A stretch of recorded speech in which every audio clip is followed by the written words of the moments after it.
The following program is a work of fiction. The station, broadcast, and events depicted are for narrative and entertainment purposes only. This is the final transmission of the last light relay. If you are hearing this, you are within the reach of our signal. This is WLLR-AM 9913, restricted forestry frequency, broadcasting under emergency relay authority out of the Pinebluff Ranger Complex. My name is Dale Foreman. I am a Type 2 hand crew leader, 14 years on the line, and I am recording this because the radio tower 3 ridges east of me is the last thing in this drainage that still talks to the outside world, and I do not know how long it will keep doing that. It is 4:12 in the morning. The sky is that color it gets right before it decides what kind of day it is going to be. Not blue, not black. The color of a bruise that has been sitting on skin for about a week. I want you to understand something before I go any further. I am not panicked. I am not drunk. I am not concussed.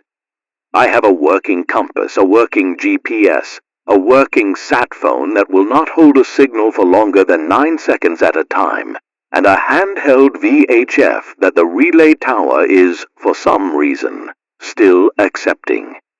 If you are picking this up on a scanner, on a ham rig, on a forestry channel you should not be listening to, please do not call in. Please do not respond. Please do not try to talk to me. I will explain why in a minute. We came in last night, 6 of us, on a verification hike. A lookout up in the Salter Tower stopped checking in at 2000 hours yesterday. That is not, by itself, alarming. Lookouts lose comms. Batteries die. Weather rolls in. You send somebody up to confirm. There are not 6 of us anymore. There are 2. And the second one is not in good shape. I am going to keep talking. I am going to keep this channel open as long as I can, because the one rule we figured out tonight, the one rule that is held, is this. You do not break sight of it. You do not look away. You do not blink longer than you have to. You keep your eyes on the figure standing perfectly still in the trees. I want to tell you what the walk-in was like, because I keep going back to it in my head, trying to find the moment we crossed something we were not supposed to cross. We left the trailhead at 1940, standard pace, headlamps off because the moon was generous and we wanted our eyes to stay adjusted. Ramos was on point.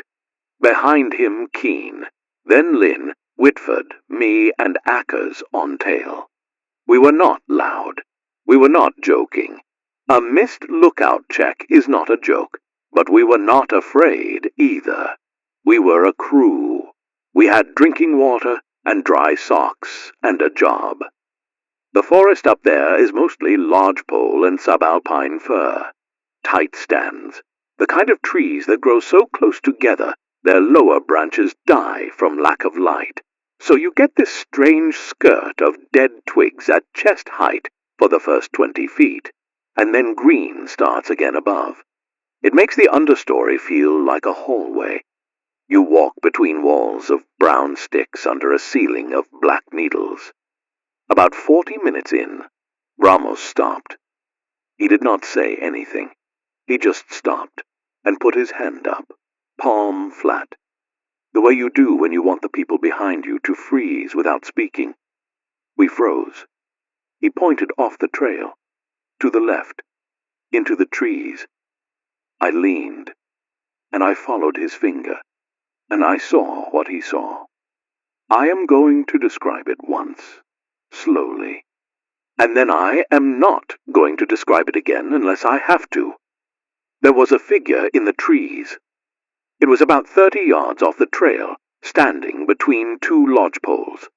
Tall, maybe a head taller than any of us, not crouched, not leaning, standing the way a fence post stands, which is to say, not standing at all, just present, vertical, fixed.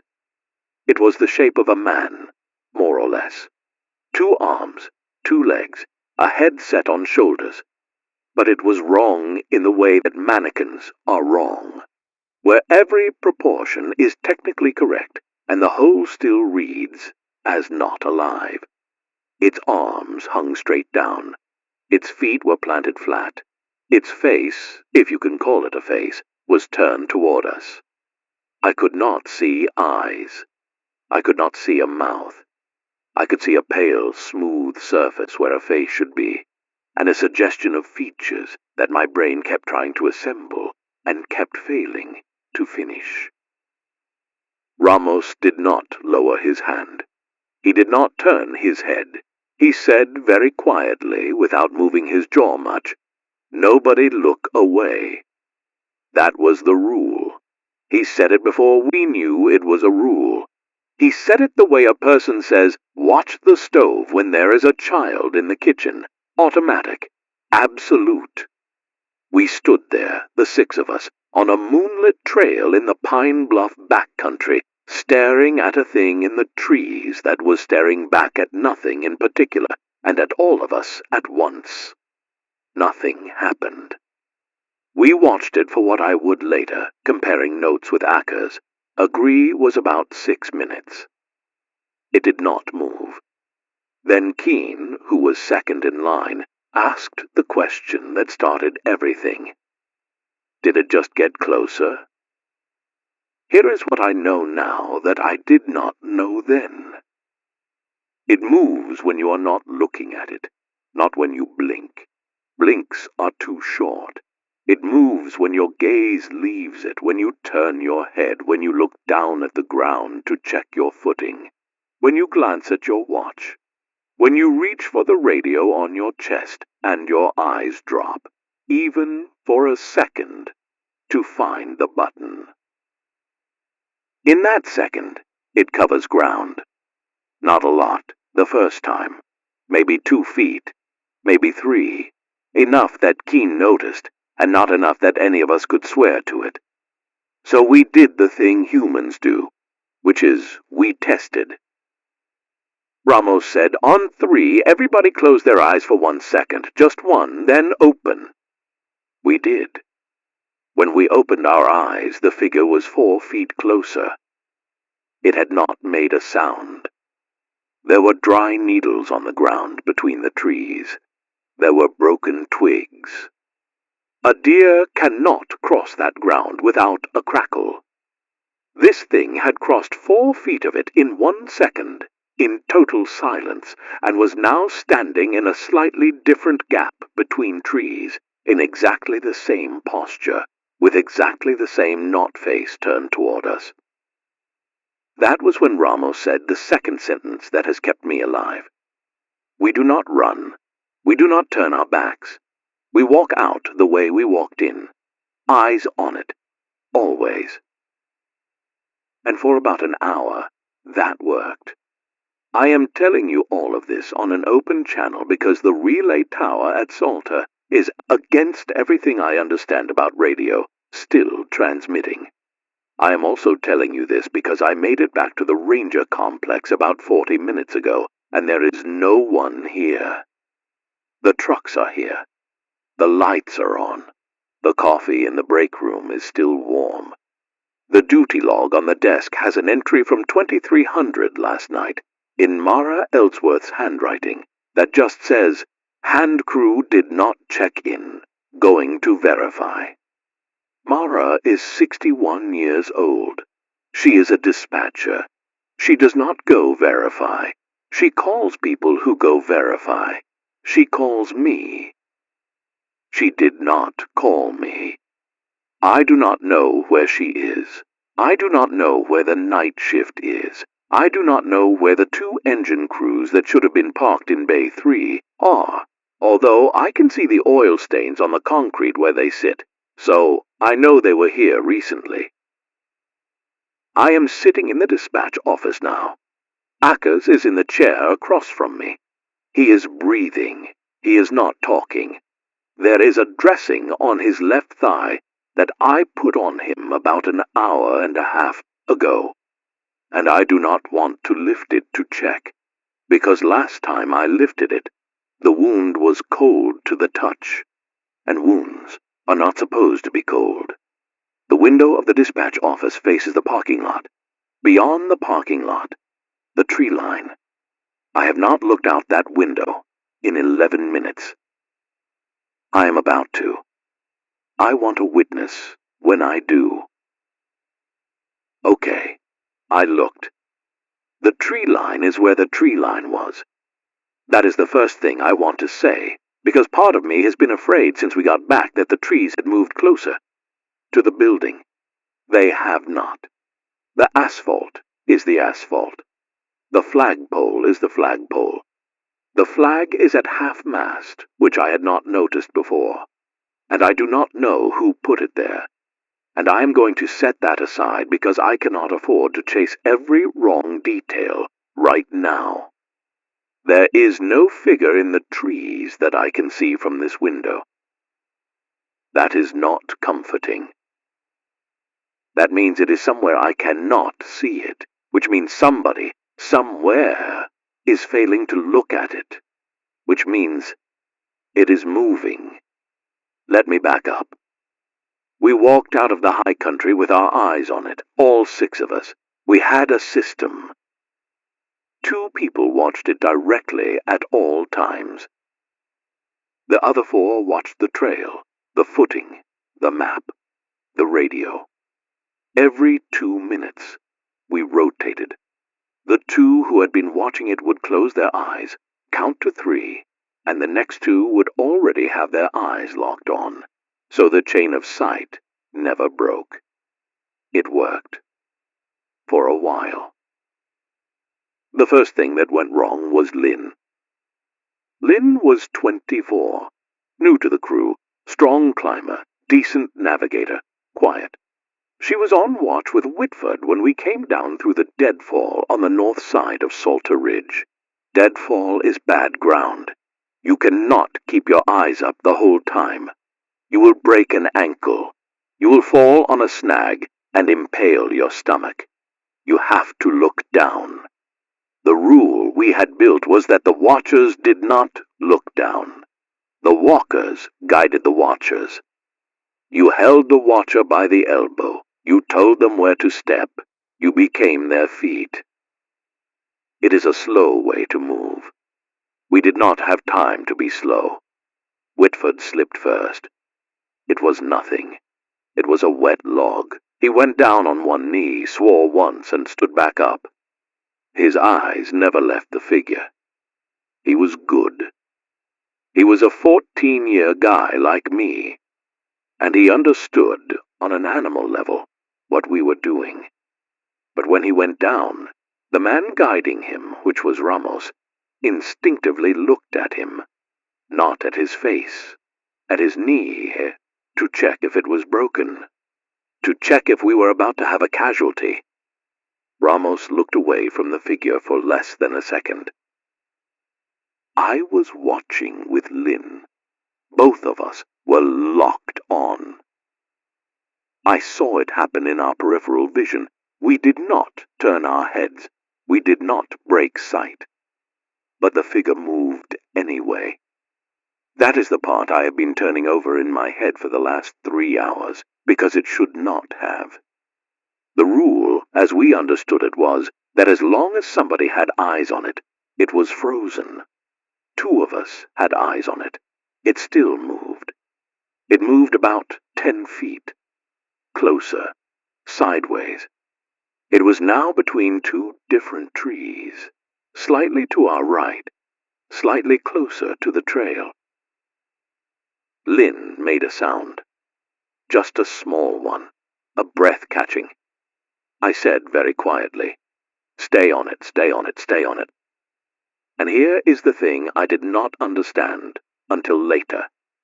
The figure had not moved while we were looking at it. It had moved while Ramos was not. 2 pairs of eyes had not been enough to cancel out 1 pair turning away. The watch was not additive. The watch was unanimous. If anyone in the group looked away, it advanced, even if 5 other people were staring directly at it. The forest was counting our blind spots, not our sightings. That meant our system was wrong. That meant we had been bleeding distance the entire walk down. Ramos figured it out before I did. He always did. He stood up out of his crouch, slow, eyes forward, and said, "New rule! Nobody looks away, ever. Not for footing, not for the radio, not for each other." Keen said, "Then how do we walk?" And Ramos said, "We walk badly." So we walked badly. We linked elbows, 6 of us in a line, sidestepping down a deadfall slope in the dark, eyes locked on a thing we could not fully see between trees that all looked the same. We tripped.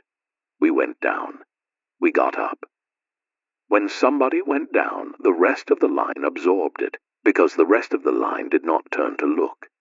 We let each other fall, and we let each other bleed, and we kept our eyes forward, because that was the deal. Lynn took a branch across the face that opened her cheek from the corner of her mouth to her ear. She did not blink. Blood ran down her jaw and dripped onto her collar, and she did not blink. I have never been so proud of another human being in my life as I was of Lynn in that 30 seconds. The figure stopped advancing. For about 20 minutes, with all 6 of us locked on, refusing to even glance at our own injuries, it stood where it stood, and we moved away from it, slowly, painfully, but away. The distance grew. 40 yards, 50, 60. I started to believe we were going to make it. That was when I noticed it had grown. Not closer, larger. The figure was the same distance from us, in the same gap between the same 2 trees, and it was a head taller than it had been 20 minutes earlier. Not stretched, not distorted, proportionally larger, the way a thing gets larger when you have been feeding it. I did not say this out loud. I was on watch. I could not turn my head to tell anyone. I filed it next to the other things I was not allowed to think about, and I kept walking. I want to be careful here because this is where my memory starts to argue with itself. I counted 4. Ramos counted 6. Keen, who had the best night vision of any of us, counted 9 and then stopped counting because, in his words, they keep being there. They were spaced out among the trees in a way that was not random and was not a grid. It was something in between, like seating in a theater, like a congregation that had picked their spots. They were all facing the trail. They were all the same height as the first one had been when we first saw it. They were all the size of the first one as it was now. I do not know how to reconcile those 2 sentences. I am writing them down anyway. And here is the part that I have not been able to put down. They were all being watched. We had 6 pairs of eyes. We had conservatively 4 figures, and possibly more. We could not mathematically have all of them under unanimous watch at the same time, because some of them were behind trees, and some of them were on the wrong side of the trail, and our heads only turned so far.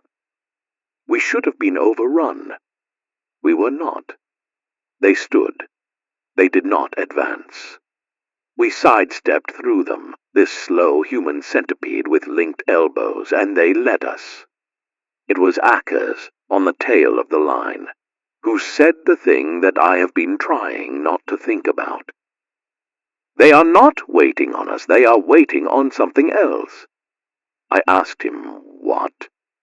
He said, I don't know, but we are not the audience here. We are walking through the audience. I told him to shut up and watch. He shut up. He watched. About 100 yards later, Ramos said we could break the line. The instant our elbows separated, Lynn screamed. It was not a long scream. It was the kind of scream a person makes when something cold touches the back of their neck and they were not expecting it. It cut off almost immediately because Lynn was a professional and she was embarrassed to have made it. She said, "Sorry, I'm fine. I just felt—" She did not finish the sentence. She turned around to look behind us, the way you do when you feel watched. She looked away from the trail ahead. Behind us was where the figures had been. She wanted to confirm they were still there, frozen, polite, in their non-grid. That was a reasonable instinct. That was what a careful person would do. There was a figure on the trail behind her. Not back among the trees. On the trail, 2 feet away, close enough that if it had a face, Lynn would have been looking up into it. She did not have time to make another sound. I do not want to describe what happened to Lynn. I am going to tell you that it was fast, and that it was quiet, and that the figure did not appear to do anything with its hands.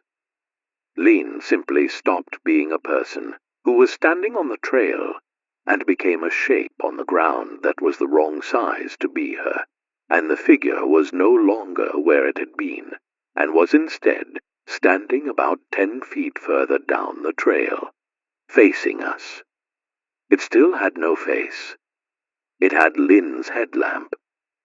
The headlamp was on her helmet, and her helmet was in the figure's hand, and the figure's hand was, I want to say this carefully, the wrong shape to be holding a helmet, and was holding it anyway.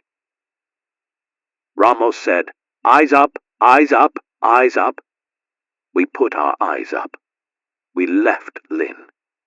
We had to. There were 5 of us on the trail after Lynn, and I want to tell you what that felt like, because I think it matters. It felt like cheating.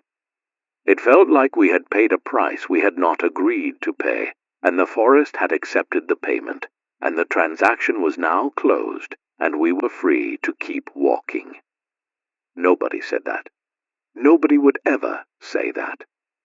But when we relinked elbows and started moving again, there was a horrible, shameful animal relief in the line, a recalculation. We had been 6. We were 5. The math of the night was now slightly more in our favor, and our bodies knew it before our minds did. I have been on fires where people died. I have carried bodies. I have called families. I have never felt the thing I felt on that trail, which was the understanding that a person I loved had just been used as a toll, and that the toll had worked, and that I was going to keep walking because of it. Ramos kept us moving. He did the talking. He counted our pace. He named landmarks. He kept his voice flat, the way you keep your voice flat for a spooked horse. Switch back in 40. Watch your left. Keen, you're drifting. Ackers, your light is on. Kill it, kill it. Whitford, breathe. Foreman, talk to me. I said, I'm here. He said, stay there. We came down out of the deadfall and onto the lower trail, the one that runs along the creek, and the figures fell behind us, and for about 20 minutes there was nothing in the trees but trees. I want to be honest about something I have been avoiding. When I think back to the deadfall, I can remember Lynn in the line in 2 different positions. I can remember her between Keene and Whitford, where she actually was. I can also remember her between me and Ackers, very clearly, with her hand on my elbow. Both memories feel equally true. I am writing this down because I do not trust either one anymore. Ramos had to shout to be heard, and shouting on the line, when you are trying to keep a fragile, disciplined, eyes-forward chain of human beings moving in lockstep, is a problem. Shouts get misheard. Shouts get repeated. Shouts get answered when they should not be. Keene, in the middle of the line, heard Ramos call something and answered it. The thing was, Ramos had not called anything. Ramos was, at that moment, naming a tree to himself under his breath, the way he sometimes did when he was thinking. Keen heard his name in the creek noise and answered, "Yeah?" Ramos said, "I didn't call you." Keen said, "You just did." Ramos said, "I didn't." There was a pause in the line, a small one, a bad one, the kind of pause where every member of the chain is silently deciding whether to trust their own ears or the man at the front, or both, or neither. Then a voice from up the slope in the trees, in Ramos's exact intonation, said, "Keen." Keen did not turn his head. I will give him that. He kept his eyes on the slope, on the verticals among the verticals, and he said very calmly, "That's not him." The voice from the slope said, "Keen, it's me, look at me." Ramos, the real Ramos, the one whose elbow I could feel against mine, said in a flat, low voice, "Don't, don't, don't." Keen said, "I'm not." The voice said, "Keen, please." It said please the way Ramos said please when he was tired and trying to be patient with a rookie. It hit the same note. It had the same dry crack at the end of the word. Keen's eyes did not move. I have never respected a man more. The voice in the trees went quiet. The creek kept being loud. We kept walking. I started to count, in my head, the things in this forest that could now imitate us. I stopped at 3. We lost Whitford about a quarter-mile from the trailhead, and we lost him because he did the right thing. Akers, on the tail, was bleeding. He had taken a bad fall on the deadfall, and the fall had reopened on the creek walk. And his pant leg was wet from the knee down, and we were leaving prints in the soft dirt that were red instead of brown. He was getting pale. He was getting quiet. His elbow in mine was getting lighter, the way an elbow gets lighter when a person is starting to leave their body. Whitford, who was second to last, was the only one of us who could feel that directly. He said, "Ramos, Akers is going." Ramos said, "How far?" Oh.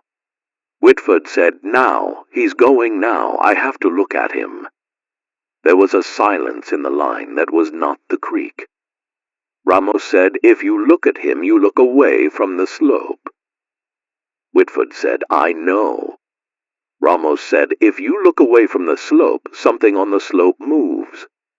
Whitford said, "I know." Ramos said, "Don't." Whitford said, "I have to." And he did.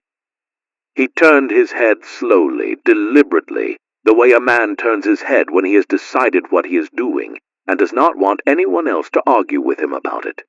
He looked at Akers. He saw what he needed to see. He pulled a tourniquet off his own pack. He started to put it on Akers' leg. While he was doing that, 3 things happened.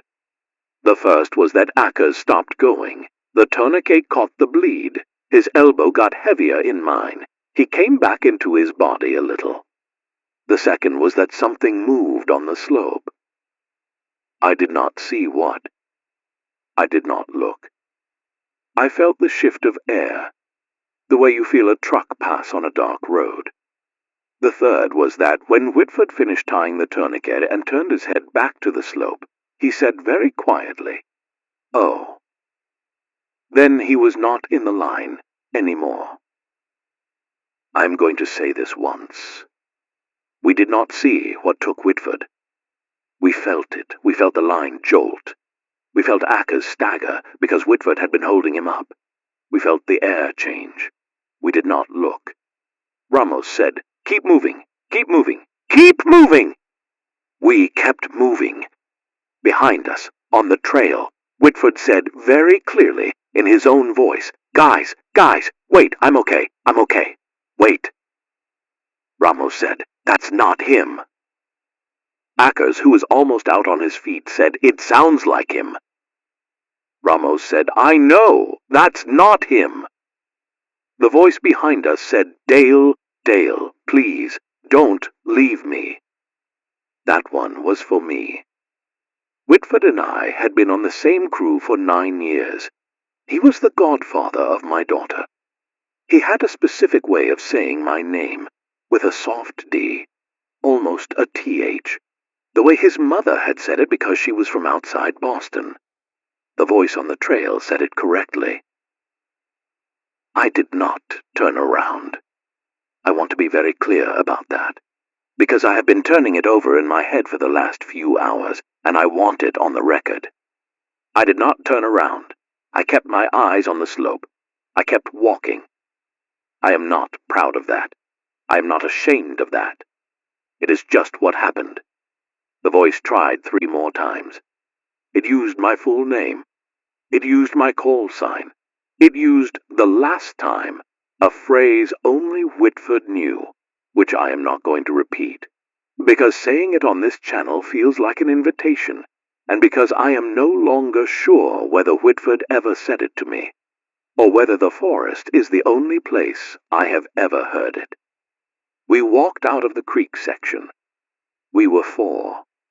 The trailhead came up faster than I expected, which is to say, it came up at all.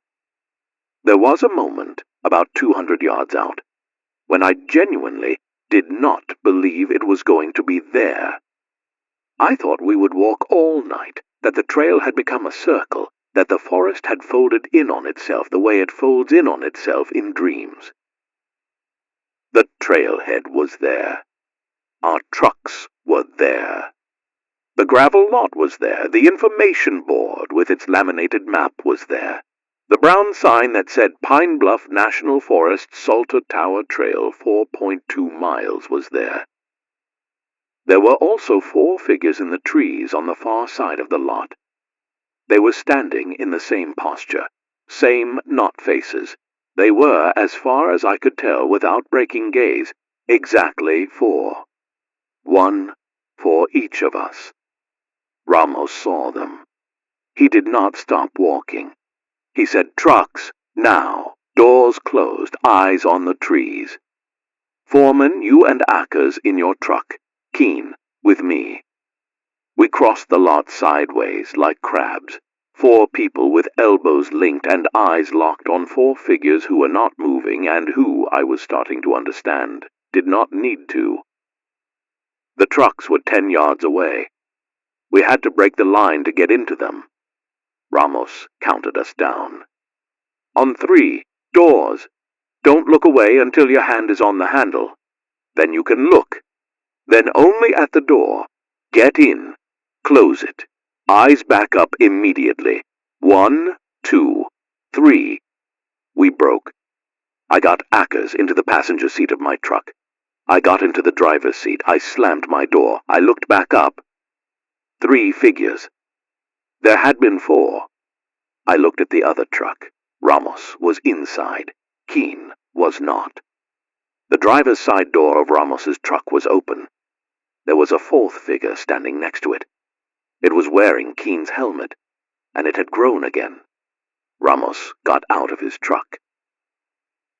I want to say that again, because in the moment, I did not believe it. Ramos, 14 years on the line, the most disciplined man I have ever worked with, the man who had built the rule that kept us alive, opened his door and got out of his truck and stood in the gravel lot, facing the figure that was wearing Keen's helmet. He did not break gaze.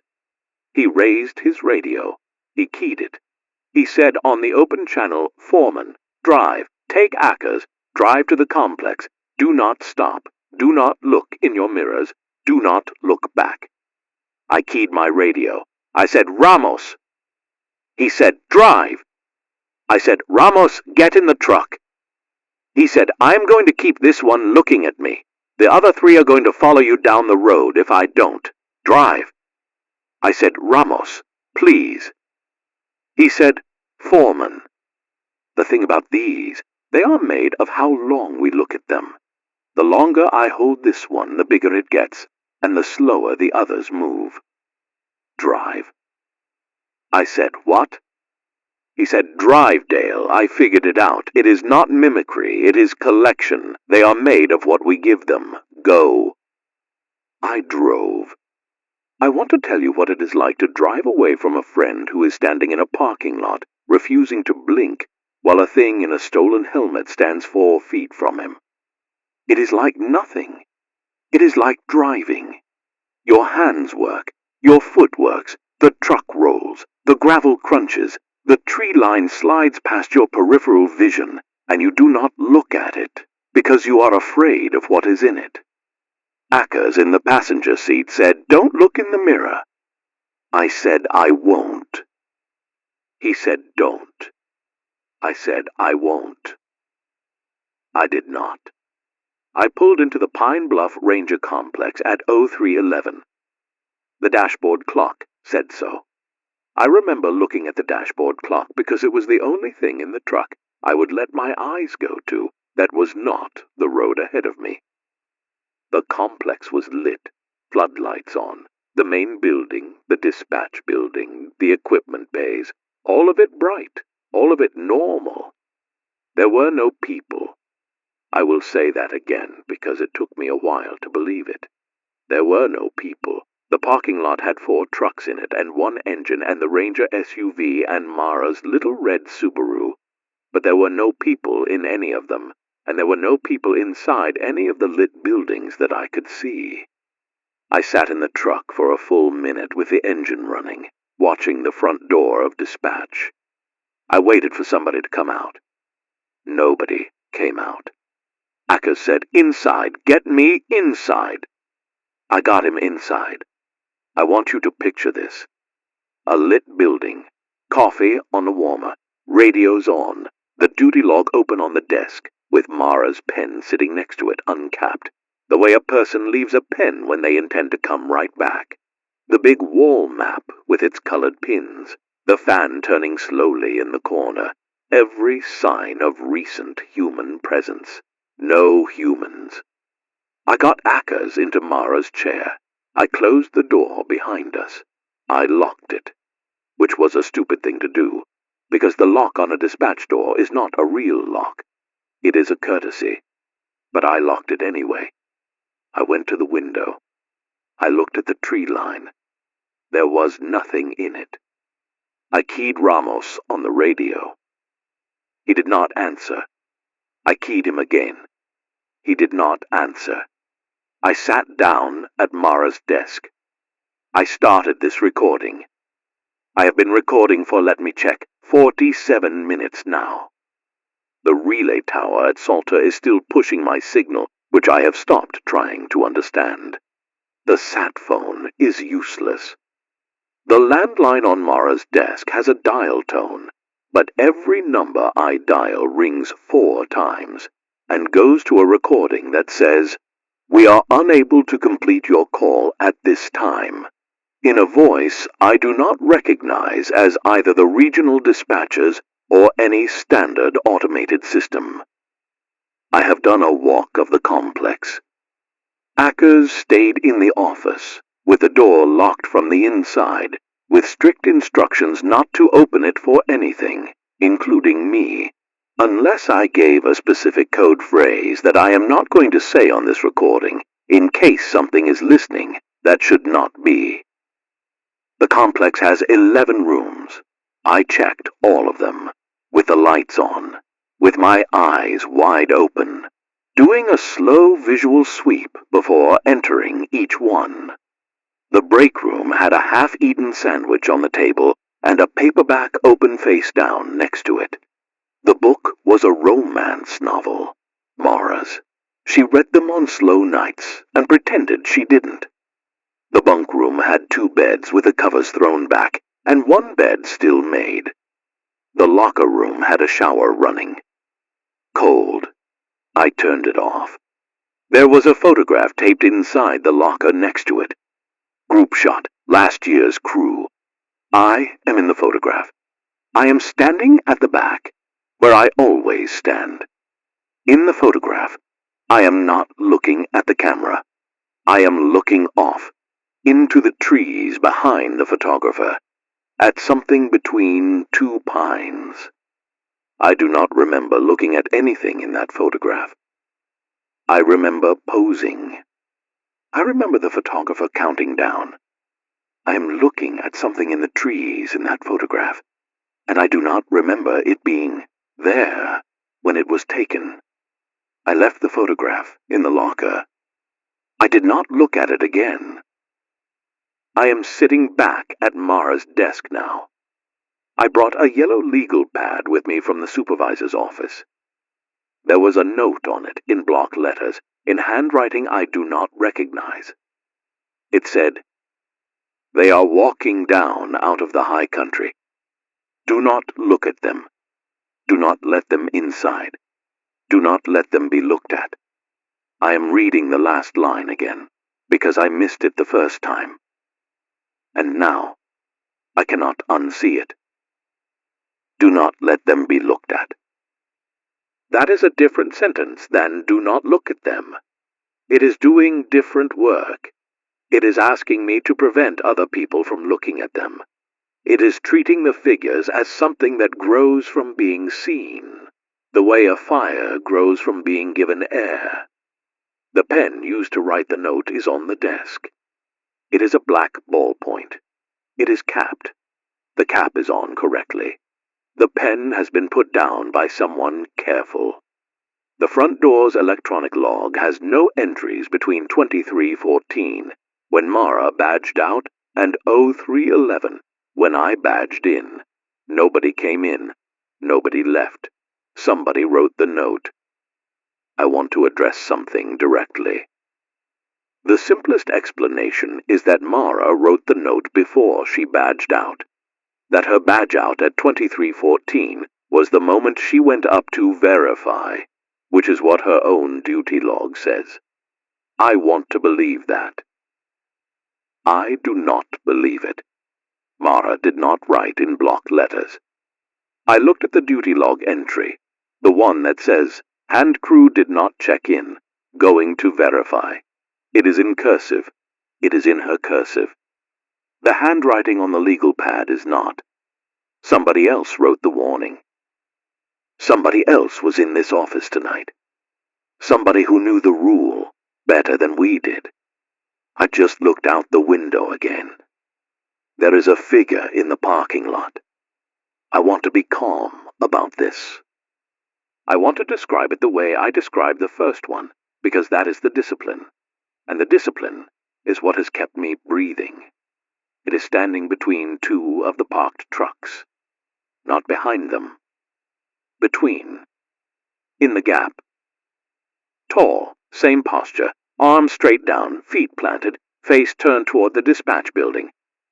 It is wearing a dispatcher's vest. The vest is reflective. It has Mara's name on it. I cannot read the name from here, but I know it has her name on it because I know what Mara's vest looks like. And that is her vest. I am not going to look away from it. But I want to record for whoever is listening something I just noticed and cannot unnotice. The figure is taller than it was when I first turned my head to it 90 seconds ago. Not by much. Maybe an inch. Maybe the width of a hand. Enough that the top of its head, which was below the side mirror of the truck on its left, is now level with that mirror. It is growing while I look at it. Ramos was right. It is not freezing under my gaze. It is feeding on it.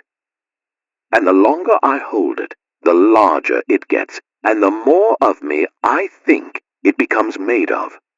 I am going to keep looking anyway. I am going to keep looking because I do not have a better idea.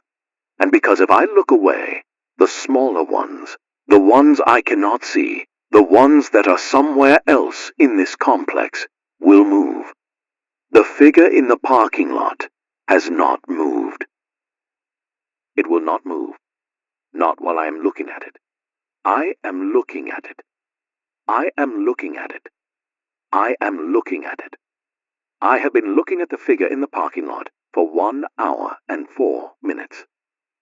In that hour, It has grown from roughly my height to roughly the height of the truck door handles at its shoulder.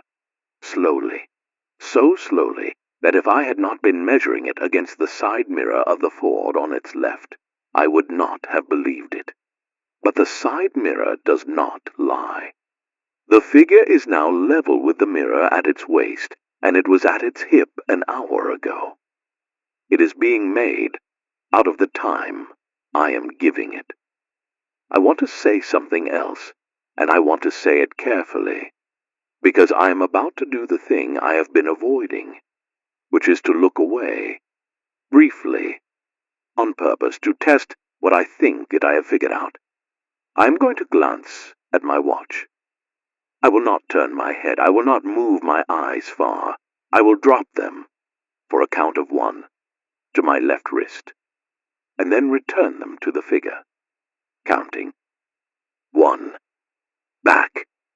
I want to log what I just saw, because I am not sure I will be able to say it out loud later. When my eyes returned to the parking lot, for 1 full second, the parking lot was wrong. Every parked vehicle had a person sitting in the driver's seat. Each person was me. Each one was looking at the dispatch window.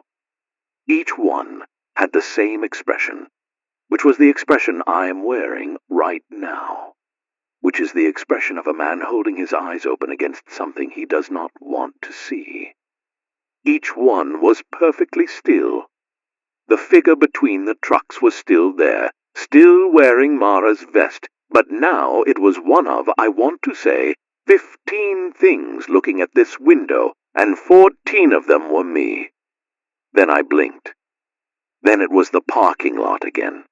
Trucks empty, figure between them, side mirror at its waist. I do not know what to do with that. I am going to keep looking at the figure. I am going to pretend I did not see the others. I am going to pretend the others did not see me back. Akers is awake. He is awake, and he is looking at me, and he is saying something, and I cannot turn my head to hear him. Akers is whispering. He has figured out on his own that I cannot turn to look at him without breaking gaze with the figure in the parking lot, and he has decided to come to me instead. I can hear him moving the chair. I can hear him standing up. I can hear his bad leg drag across the linoleum.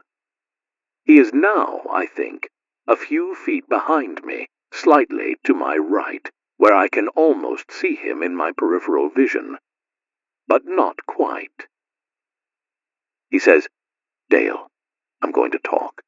You don't have to answer. Just listen." I do not answer. He says, "I have been thinking about the rule.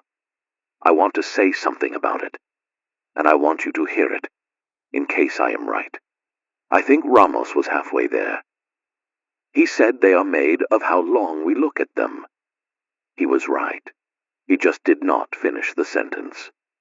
He says, they are made of attention, all attention, not just sight, memory, thought.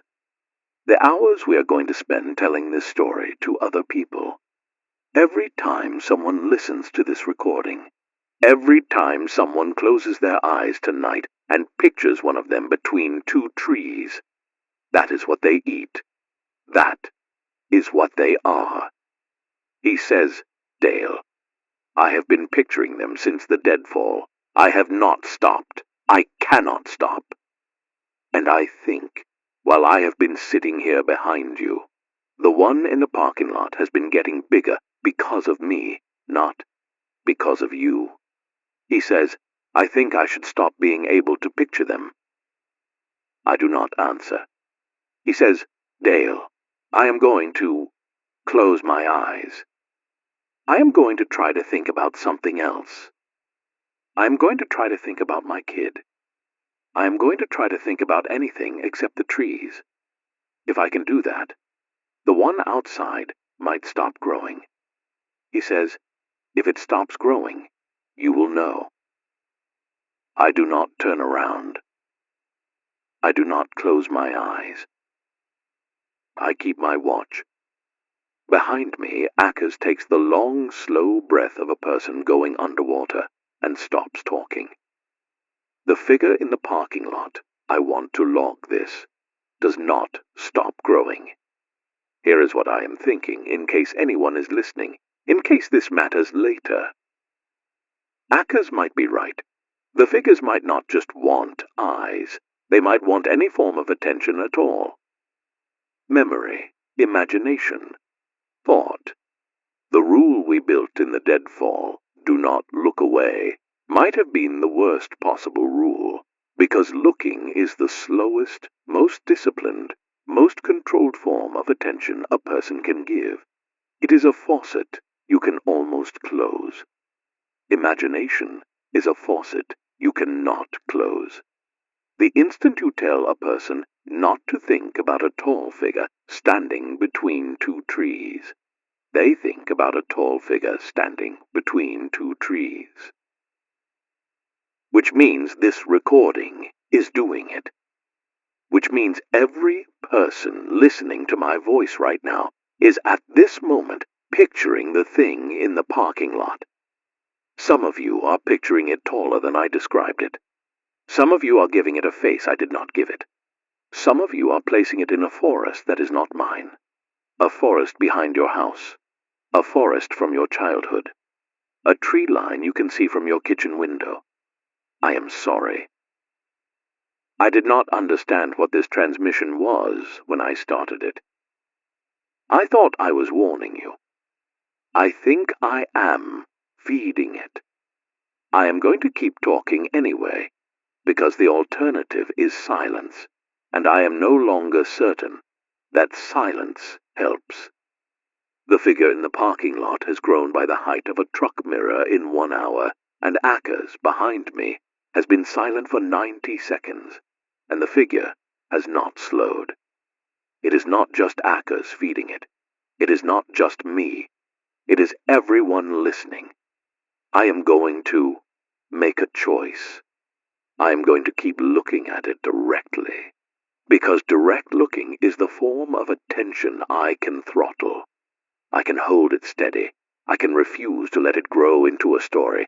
I can keep it small in my mind, even as it gets bigger in the lot. I can give it eyes and starve it of imagination.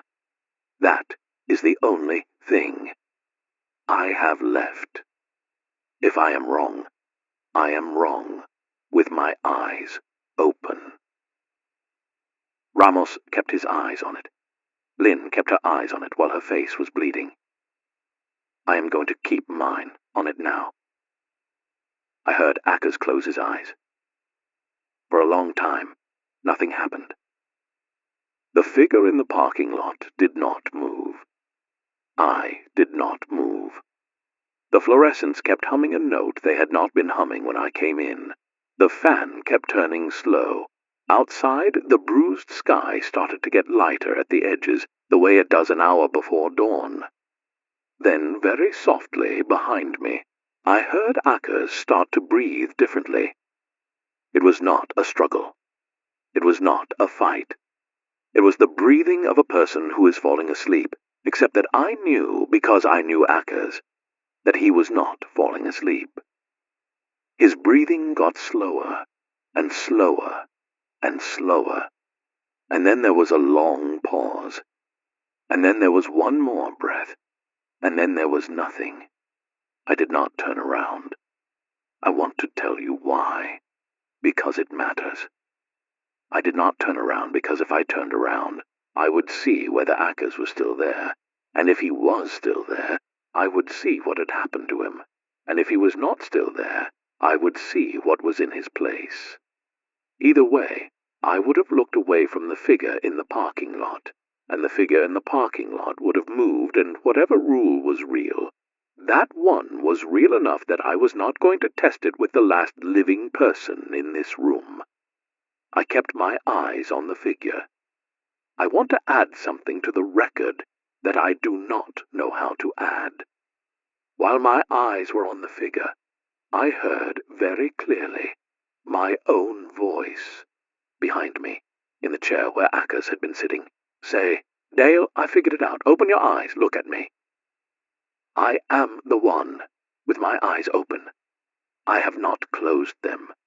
I have not been the one in the chair. I do not know which of us was talking. I want to flag for whoever transcribes this later that there is a section of this recording that I cannot account for. About 6 minutes. The clock on Mara's desk jumps, in my hearing, from 5:11 to 5:17, and I do not remember the minutes between. I did not look away. I am sure of that. I am almost sure of that. The sun came up at 5:41.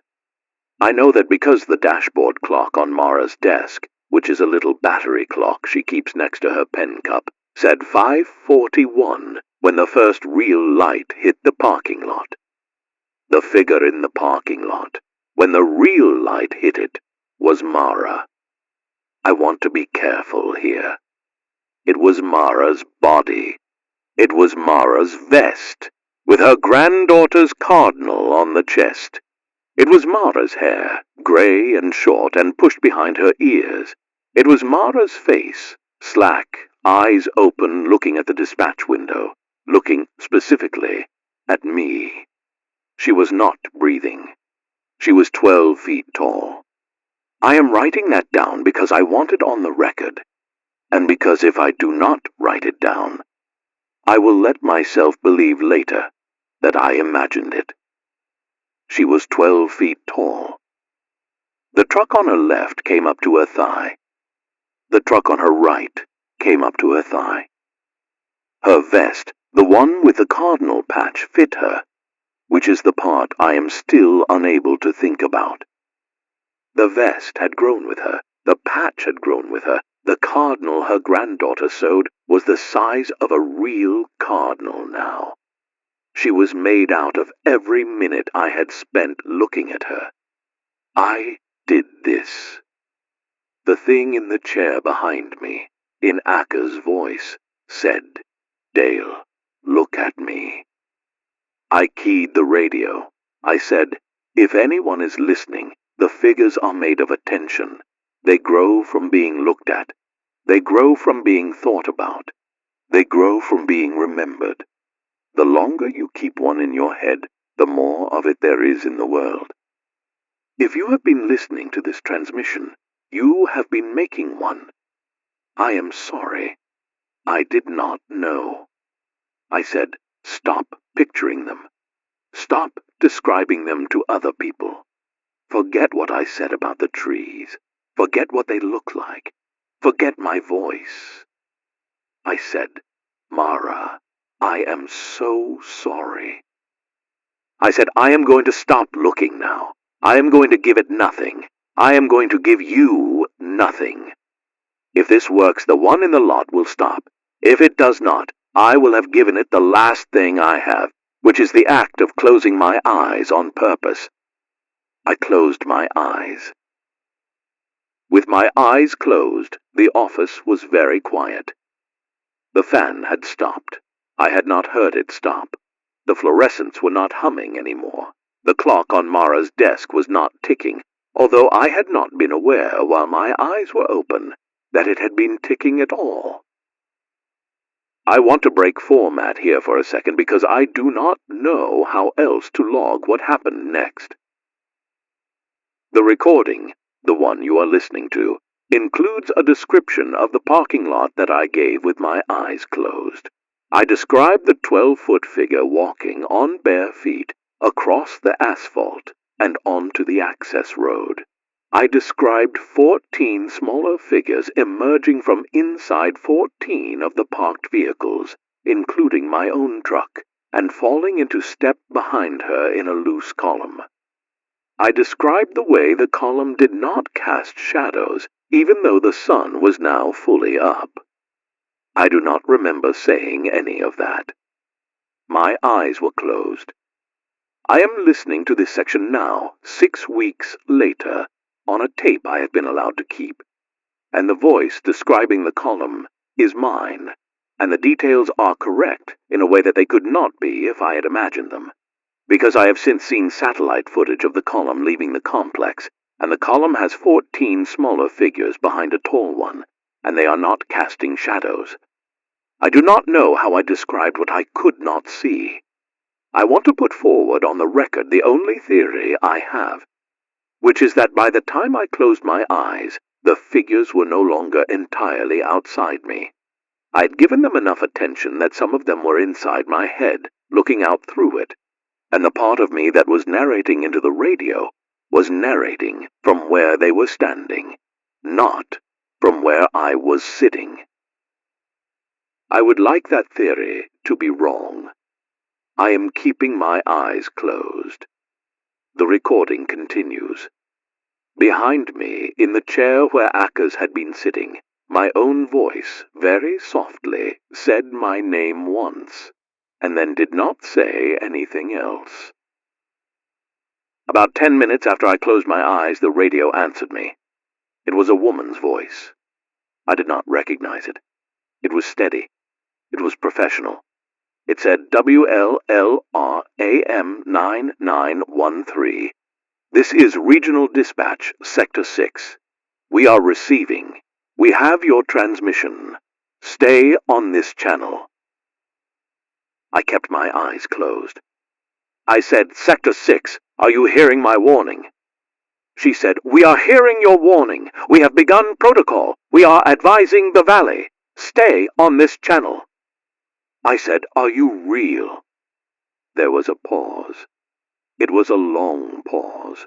Long enough that I almost opened my eyes and did not, because opening my eyes was not on the table anymore.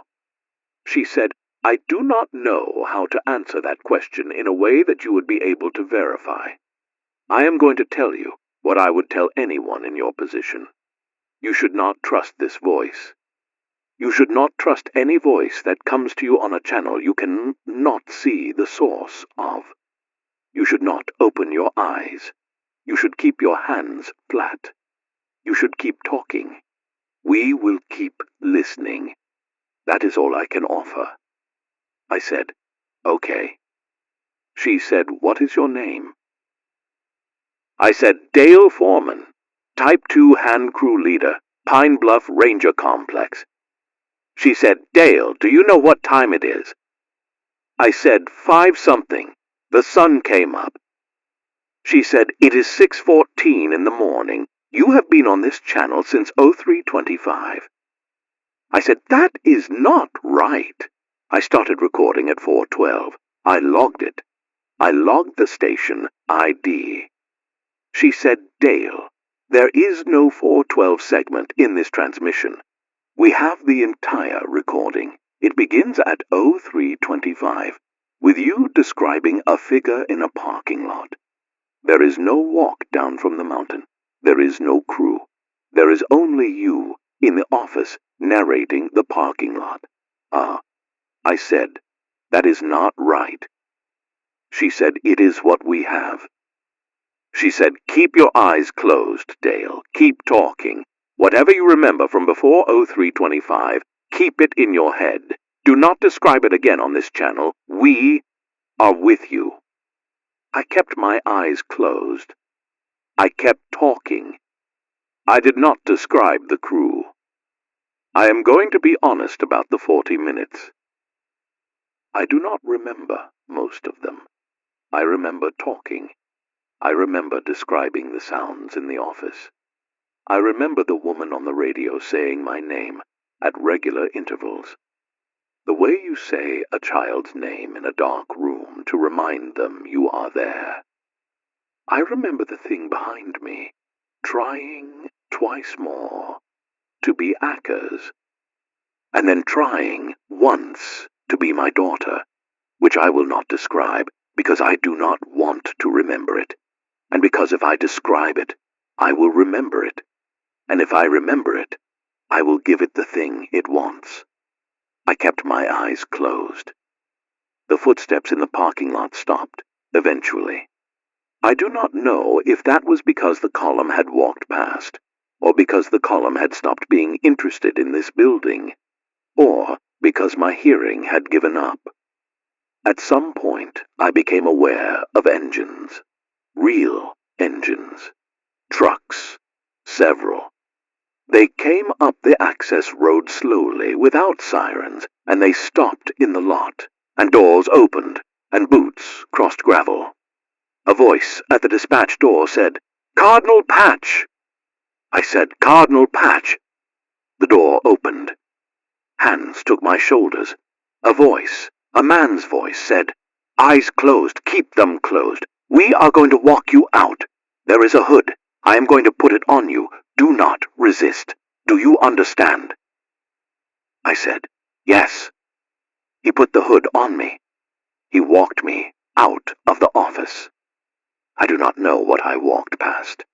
I do not know if Akers was still in the chair, or if there was nothing in the chair, or if there was something in the chair that was not Akers, and was not nothing.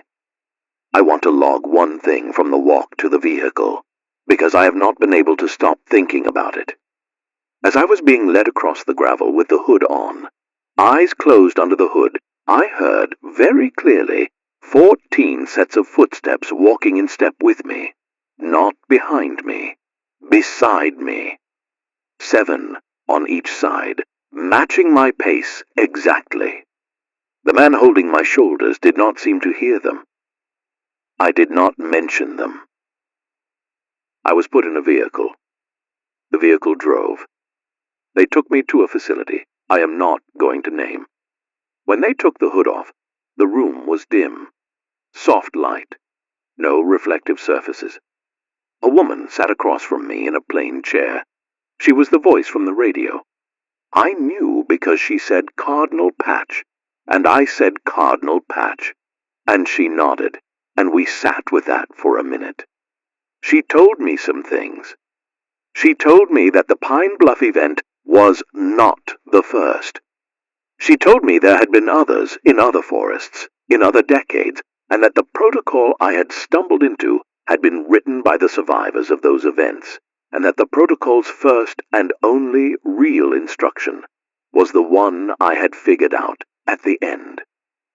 They are made of attention. Do not give them more. She told me that the looking rule, the one Ramos had built in the deadfall, was a known intermediate stage. Every previous survivor had passed through it.